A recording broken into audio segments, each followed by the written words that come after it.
à toutes et à tous, j'espère que vous allez bien. Bienvenue dans cette nouvelle vidéo. Aujourd'hui, on va parler diabète gestationnel. Donc, pour celles qui me suivent, celles et ceux qui me suivent, vous le savez, j'ai développé le diabète gestationnel pendant ma grossesse. Je l'ai découvert très tôt et chose qui m'a un peu perturbée, c'est qu'il y a pas mal d'articles qui en parlent. Si vous tapez dans Google diabète gestationnel, vous allez avoir des articles en veux-tu en voilà. Mais sur YouTube, je trouve qu'à part la maison des maternelles qui en a un peu parlé, et ben il y a très peu de témoignages. Et moi, j'avais envie de vous raconter mon histoire par rapport à cette maladie que l'on développe pendant sa grossesse, histoire peut-être d'aider certaines d'entre vous à mieux comprendre comment on va le détecter, ce qui va se passer pour vous et comment il faut le gérer au mieux, en sachant que je ne suis pas médecin. Moi, je vais juste vous parler de mon expérience. Donc c'est parti, on commence tout de suite. Alors j'ai pris des notes, au moins je perds pas le fil. Alors déjà, parler du contexte de cette maladie qui se développe pendant la grossesse. Il faut savoir que le diabète gestationnel, à part une prise de sang, vous ne pouvez pas savoir que vous l'avez développé, que vous l'avez, puisque il n'y a pas de symptômes ou très peu de symptômes. Par contre, ce qu'il faut savoir, c'est que moi, j'avais un symptôme qui était la fatigue extrême plus. J'étais vraiment épuisée, j'étais au bout de ma vie. Je n'ai jamais été dans un état de fatigue aussi inexplicable et surtout, ça m'arrivait après la prise d'un repas. Fatigue qui était en lien avec mon taux de glycémie qui explosait et dont je ne savais pas. Et j'ai eu beaucoup de mal à expliquer cette fatigue qui apparaissait après un déjeuner, après un dîner. Et il faut savoir que c'est une maladie qui est assez frustrante puisque vous ne pouvez pas essayer de déceler des symptômes puisqu'il n'y en a pas. La fatigue fait partie d'une grossesse de manière générale. Sauf que moi, je me suis rendu compte après coup, quand j'ai régulé mon taux de glycémie, donc quand j'ai mieux géré mon diabète gestationnel, que j'étais beaucoup moins fatiguée. Et c'est là que j'ai compris que ma fatigue, qui était aussi importante, qui était violente, venait du fait que ma glycémie partait dans tous les sens. Et autre symptôme, c'est une quantité de liquide amniotique très importante au niveau de votre bébé, au niveau du bidon, quoi. Sauf que ça, vous pouvez pas le savoir avant d'avoir fait une écho. Donc, vous n'avez aucun symptôme une fois de plus. Donc, maladie très difficile à déceler sans prise de sang, puisqu'il n'y a que comme ça que vous allez savoir que vous êtes atteinte plutôt, puisque ce diabète concerne uniquement les femmes enceintes. C'est grâce à une prise de sang que vous allez savoir que vous êtes atteinte de diabète gestationnel. Dans 90% des cas, même un peu plus de 90%, je crois, le diabète gestationnel disparaît lorsque bébé arrive, en sachant qu'il reste quand même 10%, donc une femme sur 10 atteintes de diabète gestationnel qui peuvent continuer à garder ce diabète qui n'est plus du coup un diabète gestationnel, mais qui devient un diabète normal, donc le diabète à long terme, mais ça ne concerne que 10% des femmes. Et si vous l'avez bien géré pendant votre grossesse, normalement, il s'en va comme il est arrivé. Comment ça s'est passé pour moi? J'ai fait une prise de sang, je devais être à 9 ou 10 semaines d'aménorrhée. Le bilan sanguin qu'on vous fait faire en tout début, j'allais dire en tout début de carrière. La meuf, elle s'est crue carriériste dans la grossesse. Donc, les examens que l'on vous fait faire en début de grossesse. Et en fait, donc c'est au même moment où ils vous prescrivent la toxo, la rubéole et compagnie, bref. Donc, je fais ces examens. Pourtant, c'est écrit noir sur blanc que je fais du diabète gestationnel par rapport au taux, etc. Et même, il y avait une petite phrase qui résumait tout ça. Bref, moi, je comprends que dalle. Je le vois, c'est écrit, mais bref, je capte rien. Et je vais donc voir mon gynéco pour la première écho, la grande écho du premier trimestre. Et là, il regarde mes analyses et il me dit « Mais madame, vous êtes consciente que vous faites du diabète gestationnel ?»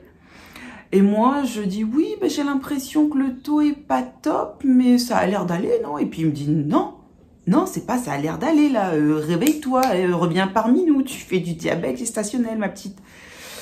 Et du coup, c'est là où j'ai pris conscience, parce que j'ai vu que lui, il prenait grave ça au sérieux, alors que moi, c'était beau, un petit... En gros, il faut pas que votre taux à jeun dépasse 92 mg.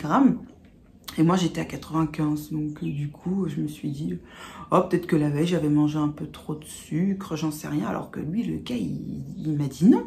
Vous êtes à 95 mg, le taux max à ne pas dépasser, c'est 92, donc vous faites du diabète gestationnel et on le voit quand vous êtes à jeun que y a du diabète.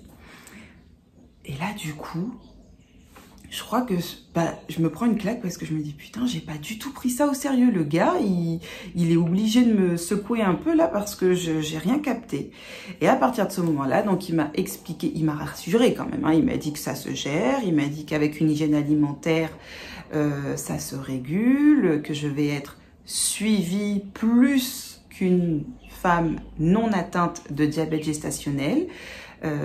Durant la grossesse, que je vais être un peu plus accompagnée et qu'à La Réunion, puisque donc oui, pour celles et ceux qui ne le savent pas, j'habite sur l'île de La Réunion, c'est très bien pris en charge, etc., etc. Que si de mon côté je gère mal, on va me mettre sous insuline. Donc moi direct ça a fait tilt, insuline, piqûre, s'auto-piquer, enfin bref, panique générale en quelques secondes dans ma tête, mais ce n'est pas allé jusque là.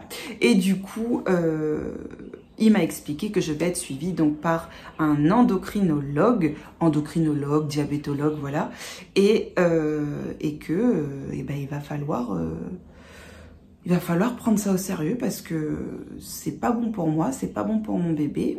Alors je vais vous dire quelles sont les conséquences principales pour l'enfant, mais en tout cas, qu'il va falloir y remédier. Quels sont les risques pour la maman? Alors, comme je vous l'ai dit, moi j'ai eu énormément de fatigue en lien avec l'explosion de la glycémie après chaque repas.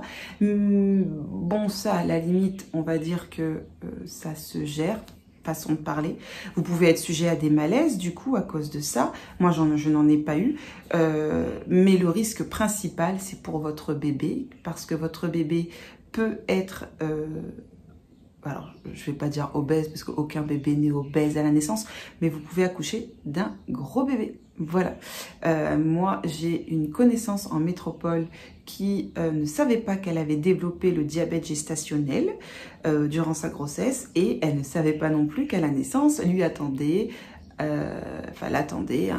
un petit mastodonte de 5 kilos et elle a accouché sans péridurale.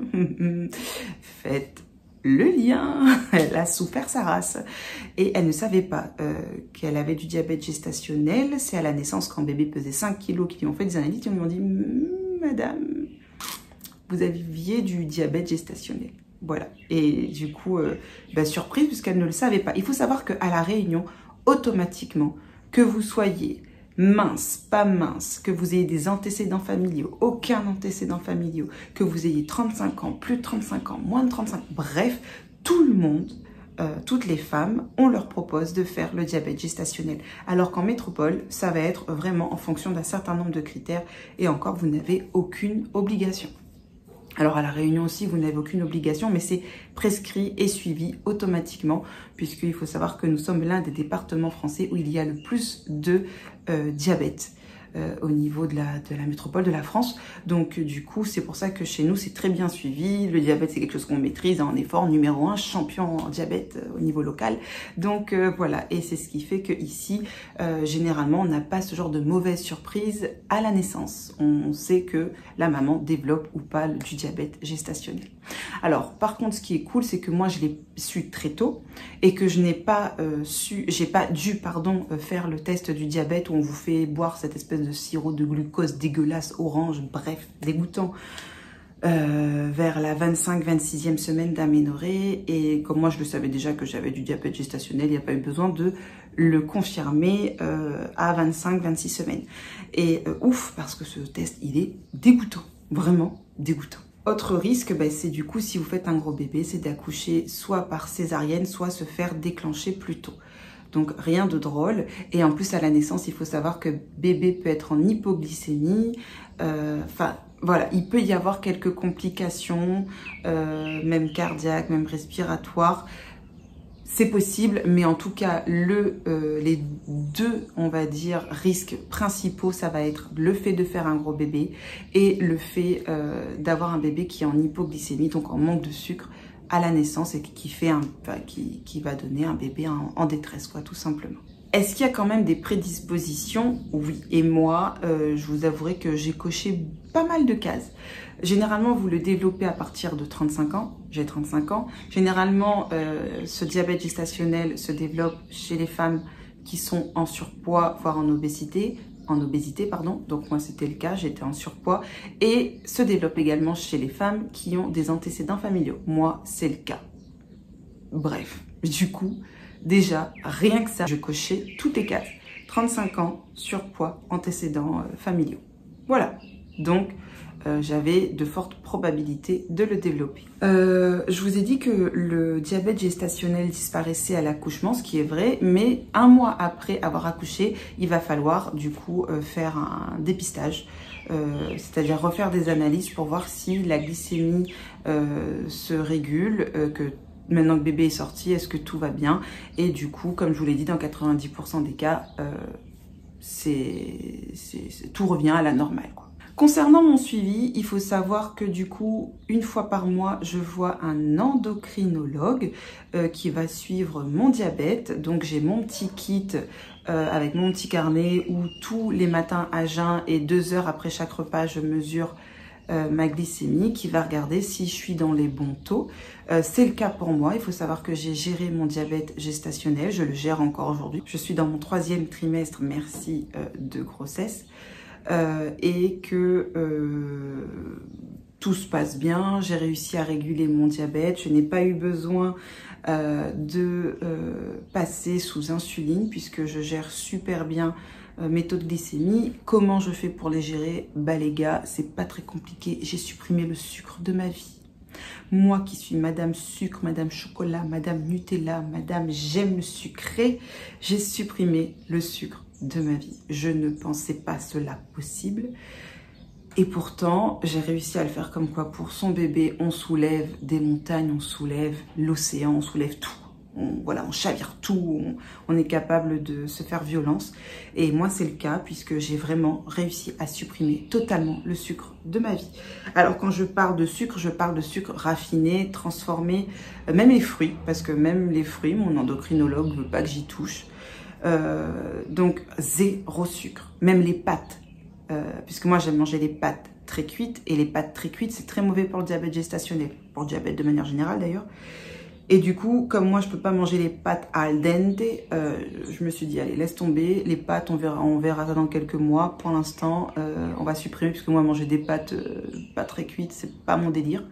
Alors qu'apparemment, c'est comme ça que se mangent les vraies pâtes. Hein. Les Italiens, ils les mangent comme ça, les pâtes, mais moi, je peux pas. Moi, il faut qu'elles soient cuites. Faut pas qu'elles soient collantes non plus, mais il faut qu'elles soient cuites, quoi. Donc, ça, c'était pas possible pour moi. Le pain, j'évite. De temps en temps, je me fais plaisir et je vais privilégier le pain complet ou le pain aux céréales. Ça m'est arrivé 1 ou 2 fois de manger du pain blanc, mais en l'espace de 6-7 mois, j'ai envie de vous dire, c'est rien du tout. Sinon, ce qui est recommandé, fortement recommandé, c'est le riz basmati, beaucoup de légumes et donc des repas très équilibrés. Il faut savoir que depuis que j'ai fait cet arrêt total de sucre, parce que je suis pas mytho les gars, quand je vous dis arrêt total, c'est arrêt total. Hein, donc il faut savoir que pour cet arrêt total de sucre, aujourd'hui j'en suis par rapport à mon début de grossesse, à une perte totale de moins 7 kilos. Même si bébé prend beaucoup de poids, parce que malgré tout, même si je gère super bien ma glycémie, même si tout va bien à ce niveau-là, j'ai quand même un gros bébé qui se développe. Apparemment, je vais avoir un petit bibendum d'amour, voilà. Puisque bébé est apparemment très costaud. Et franchement, je le sens, puisque mon ventre est lourd. Mais il est là, je le sens, je le sais. Bref, tout ça pour vous dire qu'en fait, même si je gère mon taux de glycémie, même si je n'ai pas eu besoin d'insuline, même si j'ai fait une suppression totale de sucre, même si j'ai perdu 7 kilos, j'ai quand même un gros bébé qui m'attend au bout de la sortie. En sachant que pour ma première grossesse, même si je n'avais pas développé du diabète gestationnel, ma fille est arrivée à 40 semaines d'aménorrhée et j'ai accouché d'un bébé de 3,850 kg. Donc, à la base, je ne fais pas des petits bébés. Voilà. En sachant qu'au niveau gabarit, ça se voit, je suis loin d'être menue, je suis loin d'être mince, mon chéri pareil, donc je peux pas non plus faire un mini bébé de 2 kg. C'est pas possible. Alors, ce qui est fortement recommandé pendant la grossesse, quand vous développez du diabète gestationnel, c'est de marcher. J'ai pu le faire, on va dire, le premier trimestre, une partie du deuxième, et après, je n'y arrivais plus. Pourquoi? Parce qu'à La Réunion, il y a eu le début de l'été, on va dire, il a commencé à faire très très chaud, en tout cas en décembre, et je ne supportais plus cette chaleur. C'était pesant pour moi, c'était très lourd, et du coup je savais que je risquais de faire des malaises, ou voilà, enfin bref, j'étais pas bien et j'ai dû arrêter la marche, mais j'ai quand même essayé de marcher un maximum, 1 à 2 fois par semaine où je pouvais marcher 1 heure. On m'a conseillé de continuer la marche, mais je n'y arrivais plus, physiquement je n'y arrivais plus. J'avais mal aux ligaments qui se situent en bas, hein, et c'était pas possible. Enfin voilà, je souffrais et pour moi il était hors de question de souffrir. Alors déjà que j'ai supprimé le sucre, je pense que voilà, j'ai su donner pour que ça se passe au mieux concernant ce diabète gestationnel durant ma grossesse, mais je ne pouvais pas non plus me faire souffrir et continuer le sport. Parce que là, ça aurait été trop psychologiquement, j'aurais pas tenu. Donc, j'ai pu faire du sport jusqu'à peu près mi-décembre. Et là, nous sommes nous sommes mi-février. Et non, depuis mi-décembre à aujourd'hui, donc ça fait 2 mois, je ne peux plus marcher, c'est impossible. Et c'est trop douloureux, trop désagréable, il fait trop chaud. Donc, même si on m'incitait à continuer la marche, j'ai dû arrêter. Voilà. N'empêche que mon diabète est géré, ma glycémie va très bien, donc c'est que l'arrêt du sucre a été suffisant et j'ai quand même réussi à perdre 7 kg, même si ce n'était pas le but de la manœuvre. Donc voilà, en sachant que la perte de poids n'a eu aucune incidence sur la prise de poids de bébé, comme je vous l'ai dit, malgré le fait que je gère mon taux de glycémie, j'attends apparemment un très gros bébé. Bref, voilà, j'ai dit voilà encore pour la 600e fois, ça me gave. J'espère que cette vidéo vous aura plu, j'espère que le partage de mon expérience avec vous vous aidera. J'ai l'impression que je vous en ai un peu parlé, mais je ne sais pas si j'en ai dit suffisamment. En tout cas, si vous avez des questions, n'hésitez pas à me les poser en commentaire. J'essaierai d'y répondre, je ne suis pas médecin, je ne maîtrise pas tout, mais en tout cas, je peux essayer de vous parler de mon expérience et peut-être vous conseiller si je considère que mon conseil peut vous être utile, parce que ça c'est même pas sûr. En tout cas, j'espère que cette vidéo vous aura plu. Plein de gros bisous et je vous dis à très bientôt. Ciao!